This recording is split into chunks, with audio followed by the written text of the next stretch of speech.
আজ অনেক দিন পর গ্রামের বাড়িতে যাচ্ছি। আসলে গ্রাম থেকে পালিয়ে আসার পর দীর্ঘ 12 বছর গ্রামের বাড়িতে যাওয়া হয় না।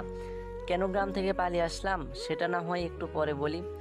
কেন জানি না, বাবা মাকে দেখতে খুব ইচ্ছা করছে তাই যাচ্ছি। হয়তো বা মা ও বাবা আমাকে চিনতে পারবে না, কারণ আমি তো আর আগের আমি নেই, অনেকটাই পরিবর্তন হয়ে গেছি। এই যা, আপনাদের তো আমার পরিচয়টা দেওয়া হয়নি। তাহলে চলুন আগে আপনাদের সাথে পরিচয় পর্বটা শেষ করি। আমি হলাম রাজ। এই যা, বাস চলে আসছে। আপনাদের সাথে পরে কথা হবে, আগে বাসে উঠে পড়ি। হুম। তারপর বাসে উঠে সিটে বসে পড়ি।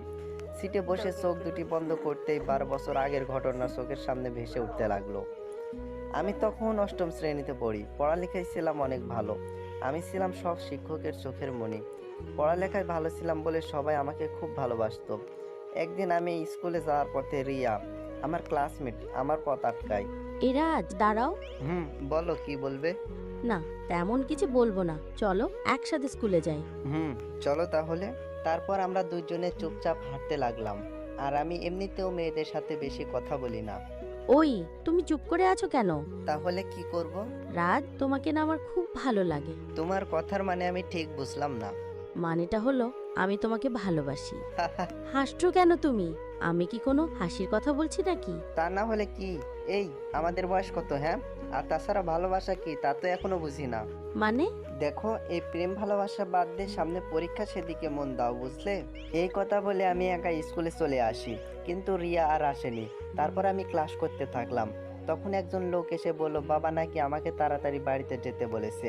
তাই আমি বাড়ির উদ্দেশ্যে রওনা দিলাম। বাড়িতে এসে দেখলাম আমার বাসায় অনেক মানুষ। আমি ভাবলাম হয়তো বা তারা বাবার কাছে আসছে, কারণ আমার বাবা চেয়ারম্যান ছিলেন। তাই আমি সেদিকে খেয়াল না করে সোজা ঘরে ঢুকতে যাব।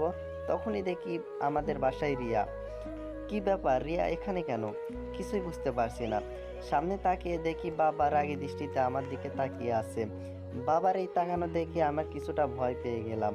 তারপর বাবা আমার কাছে এসে আমাকে একটা জোরে চড় মারলেন এবং বলতে লাগলেন, তুই আমার ছেলে হয়ে এত বাজে কাজ করবি ভাবতেও পারিনি আমি। ওই, তোর বয়স কত, হ্যাঁ, যে এমন বাজে চিন্তা তোর মাথায় আসলো কি করে? আমি মুখে হাত দিয়ে দাঁড়িয়ে আছি। বাবা আমাকে লাঠি দিয়ে মারছে আর বলছে, তুই যে আমার ছেলে সেটা এখন আমার বলতে লজ্জা হচ্ছে। আমি কান্না করতে করতে বললাম, বাবা আমি কি করছি যার জন্য তুমি আমাকে এভাবে মারছো? পুরো গল্প ইউটিউব চ্যানেলে আপলোড করা আছে। চ্যানেল লিঙ্ক টিকটক বায়োতে দেওয়া আছে, অথবা গল্পের নাম লিখে ইউটিউবে সার্চ করুন। গল্পের নাম বাবার অবিচার গল্প। বাবা বলল, এত বড় অপরাধ করে আমাকে জিজ্ঞাসা করা হচ্ছে কি করেছিস? ওই, তুই রিয়াকে কেন বাজে কথা বলেছিস? তারপর আবার ছি ছি, আমার আর মুখে আনতে পারছি না।